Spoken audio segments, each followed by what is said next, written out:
Hi friends, எழில் சுடர் சீரியலை பற்றி தான் நம்ம இந்த வீடியோக்குள்ளே பார்க்க போகிறோம். வாங்க நம்ம வீடியோக்குள்ளே போகலாம். மனோகரியை தான் காட்டுறாங்க. மனோகரி அவங்க எழிலோட ரூமில் இருந்துட்டு பார்த்தோம்னா அந்த கான்ட்ராக்ட் ஃபைலை அவங்க தேடிட்டு இருக்கிறாங்க. அப்படி தேடிட்டு இருக்கும்போதே அவங்க அதை கண்டுபிடிச்சிருந்தாங்க. கரெக்டாக அந்த ஃபைல் நம்மளுக்கு கிடச்சிருச்சுது. இதை தான் நம்ம தேடிட்டு இருந்தோம். பரவாயில்லையே, அப்போ எழில் என்ன இருந்தாலும் சரி தான் சுடரை பிரியறதுக்கு அவன் தயாராக தான் இருக்கிறான் போலுக்கு. அதனால தான் இது இந்த ஃபைலை வச்சிருக்கிறான் அப்படின்னு சொல்லிட்டு இருக்கும்போதே பார்த்தோம்னா அங்கே சுடர் வந்துருந்தாங்க. வந்ததுமே மனோகரி, நீ எப்படி இந்த ரூமுக்கு அப்படிங்கும்போது, ஏன் நான் இந்த ரூமுக்கு வந்தால் உனக்கு என்ன அப்படிங்கிறாங்க. எதுக்காக வந்தேன்னு சொல்லு அப்படிங்கும்போது, நான் ஆபீஸ்க்காக ஒரு ஃபைலை தேடிட்டு வந்தேன் அப்படிங்கிறாங்க. சரி, அப்படியே இருந்தால் நீ என்கிட்ட தானே சொல்லணும், என்னுடைய அனுமதி இல்லாமல் எங்கள் ரூமில் நீ எப்படி வரலாம் அப்படிங்கும்போது, ஓஹோ உனக்கு இன்னும் அந்த நினைவுலாம் இருந்துட்டு இருக்குதா என்ன நீ உண்மையிலேயே எழிலோட பொண்டாட்டியாக மாறிட்டியா என்ன? சொல்ல பொண்ணாக்கி எழில் இன்னொன்று பொண்டாட்டியை ஏற்றுக்கவே இல்லை, ஏற்றுக்கவும் மாட்டார். அதனால நீ அந்த கனவுலாம் வச்சுக்கிட்டு என்னை திட்டிகிட்டு இருக்கக்கூடாதுன்னு. நான் அந்த ரூமுக்கு வருவேன் போவேன், அது என்னுடைய இஷ்டம். சொல்ல பொண்ணாக்கி கனகவள்ளி அம்மாவுக்காக தான் நீயே இந்த வீட்டில் இருந்துட்டு இருக்கிற. அவங்களுக்கு எப்போ உடம்பு சரியாகுதோ அப்பவுமே நீ இந்த வீட்டோடு போக வேண்டியதானே. நீங்கள் ரெண்டு பேரும் சேர்ந்து வாழலைன்னு எனக்கு நல்லாவே தெரியும் அப்படிங்கவும், இது கிட்டதுமே சுடர் ஆவேசத்தோடு பேச ஆரம்பிச்சிருந்தாங்க. உனக்கு எவ்வளோ தைரியம் தான் இந்த மாதிரிக்கு பேசுவேன். எழில் வேணா என்னை பொண்டாட்டியை ஏற்றுக்காமல் இருக்கலாம், ஆனால் அவர் கெட்டின தாலி இன்னும் என் கழுத்தில் இருக்க தான் செய்யுது. அந்த தாலி என் கழுத்தில் இருக்கிற வரைக்கும் நான் அவருடைய பொண்டாட்டி தான், இந்த வீட்டுக்கு மருமக தான். அதனால நீ இந்த மாதிரிலாம் நம்ம பேசிட்டு வராத, ஒழுங்கு மரியாதைங்கிறது போறியா இல்லை அப்படின்னு சொல்லிட்டு மனோகரியை போட்டு திட்டி அனுப்பி விட்டுருந்தாங்க. அப்போ பார்க்கும்போது மனோகரி அந்த ஃபைலோடையே வெளியே வராங்க. இவன் என்ன திட்டினாலும் சரிதான், இந்த ஃபைல் நம்ம கையில் கிடச்சிருச்சுல்ல, இது எப்படியாவது கனகவள்ளியை பார்க்க வைக்கணுமே அப்படின்னு சொல்லிட்டு இருக்கும்போது அங்கே செல்வி வந்துருந்தாங்க. அப்போ செல்வி கேட்குறாங்க, இது என்னம்மா கையில் வச்சிருக்கிறீங்க, என்ன ஃபைல் அப்படிங்கும்போது, அதான் எழிலும் சுடரும் கான்ட்ராக்ட் போட்டு கல்யாணம் பண்ணிக்கிட்டாங்களா, கனகவள்ளியோட உடம்பு சரியானதுக்கப்புறமா சுடர் அந்த வீட்டை விட்டே போகணும்னு சொல்லிக்கிட்டு அவள் கையெழுத்து போட்டு கொடுத்துருக்குறா. அந்த ஃபைல் தான் இது எப்படியாவது கனகவள்ளியை பார்க்க வச்சுட்டோம்னா அதுக்கப்புறமா சுடர் இந்த வீட்டிலே இருக்க மாட்டா அப்படிங்கிறாங்க. இது எப்படி கொண்டு கொடுக்கறது தான் தெரியல, நான் இப்போ கொண்டு காட்ட போகிறேன் அப்படிங்கும்போது அப்போ செல்வி சொல்கிறாங்க, அம்மா அந்த மாதிரிக்கு மட்டும் தப்பு பண்ணிடாதீங்க. இப்போ நேரடியாக கொண்டு நீங்கள் கனகவள்ளி அம்மாட்ட கொண்டு கொடுத்தீங்கன்னா அதுக்கப்புறமா உங்களை தான் தப்பாக நினைப்பாங்க. ஏற்கனவே உங்கள் மேலே ஒரு தப்பான அபிப்பிராயம் உங்களுக்கு இருக்குது. சுடரையும் எழிலையும் நீங்கள் பிரிக்கிறீங்களோ அப்படின்னு சொல்லிட்டு ஒரு சந்தேகம் அவங்களுக்கு இருந்துக்கிட்டே இருக்குது. இப்போ கொண்டு இந்த ஃபைலை கொண்டு நேரடியாக நீங்கள் கொடுத்தீங்கன்னா அது உண்மைன்னு அவங்க புரிஞ்சுக்கிட்டு உங்கள் மேலே தான் தப்பாக நினைப்பாங்க அப்படிங்கவும், அப்போ இந்த ஃபைலை நான் எப்படி தான் காட்டுறதுக்கு அப்படிங்கன்னு சொல்லி கேட்கும்போது அப்போ செல்வி ஒரு ஐடியா சொல்கிறாங்க.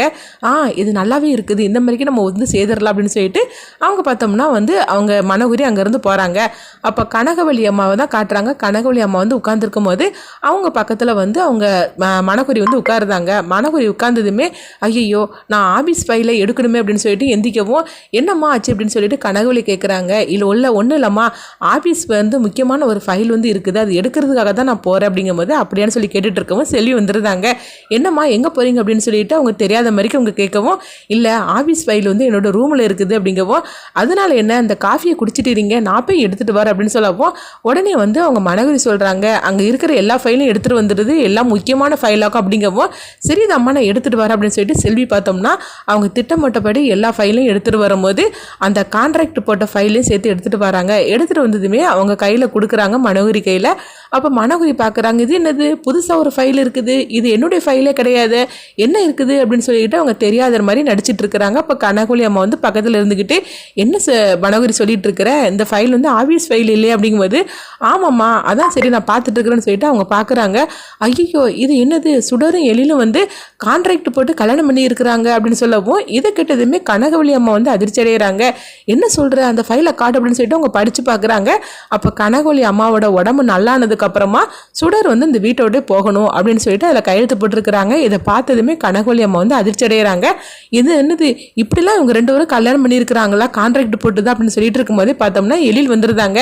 என்ன எழில் நீ பண்ணி வச்சிருக்கிற, என்ன சுடரும் நீயும் கையெழுத்து போட்டு என்னுடைய உடம்பு நல்லானதுக்கு அப்புறமா வீட்டை விட்டு போகணும்னு சொல்லிக்கிட்டு கான்ட்ராக்ட் போட்டிருக்கிறீங்களா என்ன அப்படின்னு சொல்லி கேட்கவும் எழில் அதிர்ச்சி அடைகிறாங்க. அப்போ சுடர் அங்கே வந்துருந்தாங்க.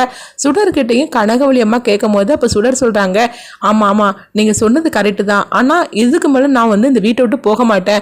சொல்ல போனாக்கி இந்த கான்ட்ராக்ட் என்ன இந்த வீட்டோடு என்னை போக வச்சிருமா என்ன, நான் இவருக்கு பொண்டாட்டி தான், நான் உங்களுக்கு மருமக, இந்த குழந்தைங்களுக்கு அம்மா நான் தான், அதனால இந்த கான்ட்ராக்ட்லாம் எனக்கு ஒன்றுமே கிடையாது.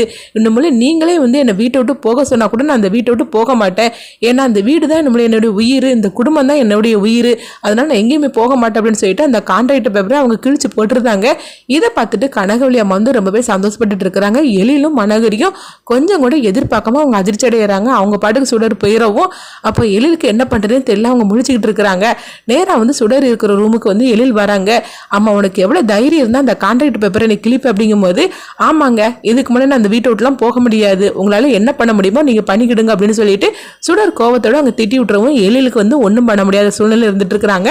எங்கே பார்த்தோம்னா மனோகரியை தான் காட்டுறாங்க. மனோகரி வந்து அதிர்ச்சியோடு இருக்கும்போது அப்போ செல்வி சொல்கிறாங்க, என்னம்மா நீங்கள் நினச்சது ஒன்று அங்கே நடந்தது ஒன்று ஆயிப்போச்சுது அப்படிங்கும்போது, ஆமாம் நான் நினச்ச மாதிரிக்கு நடக்காமல் ஆயிப்போச்சுது. சொல்ல போனாக்கி கனகவள்ளிக்கு இந்த உண்மை தெரிஞ்சதுக்கு அப்புறமா சுடரை கழுத்தை பிடிச்சி வெளியே தள்ளுவான்னு நினச்சேன். ஆனால் இவன் என்னன்னா அந்த பேப்பரை கிழிச்சு போட்டுட்டால. ஐயோ நான் தான் அவசரப்பட்டுட்டனோ, நான் பேசாமல் இருந்திருந்தாலே கொஞ்ச நாளில் எழிலே வந்து அவளை வீட்டை விட்டு அனுப்பி விட்டுருப்பான். அது மட்டும் இல்லாமல் கனகவள்ளி அம்மாவுக்கும் இந்த உண்மை தெரியாமல் இருந்திருக்கும். இப்போ எல்லாத்தையும் போட்டு உடச்சனால இப்போ நான் தானே மாட்டிக்கிட்டேன், அந்த கான்ட்ராக்ட் பேப்பரையும் அவள் கிழிச்சு போட்டுட்டாள் அப்படின்னு சொல்லிக்கிட்டு அவங்க மனோகரி பார்த்தோம்னா அவங்க எரிச்சலோடு இருந்துட்டு இருக்கும்போது அவங்க ரூமுக்கு இவங்க சுடர் வராங்க. சுடர் வரும்போது அவங்க கையில் வந்து ஸ்வீட்டையும் எடுத்துட்டு வராங்க. மனோகரி அக்கா எனக்கு நல்லதுதான் பண்ணியிருக்கிறீங்க, உண்மையிலே சொல்லப்போனால் நான் உங்களுக்கு தான் ரொம்பவே தேங்க்ஸ் சொல்லணும், அதுக்காக தான் ஸ்வீட் வாங்கிட்டு வந்திருக்கேன் அப்படிங்கவும் மனோகரி வந்து முறைச்சு பார்த்துட்டு இருக்கிறாங்க. என்ன செல்வி இந்த ஸ்வீட் எடுத்துக்கோ அப்படிங்கவும் உடனே செல்வி இந்த ஸ்வீட் எடுத்து சாப்பிட்டுட்டு இருக்கிறாங்க. நல்லா இருக்கா செல்வி அப்படிங்கும்போது நல்லா இருக்குமா அப்படிங்கிறாங்க. இதெல்லாம் பார்த்துட்டு எரிச்சலோடு இருக்கிறாங்க. இப்படி தான் இந்த எபிசோட வந்து ரொம்பவே சூப்பராக எடுத்துகிட்டு போனாங்க. அடுத்து என்னென்னு சொல்லி வெயிட் பண்ணி பார்க்கலாம்.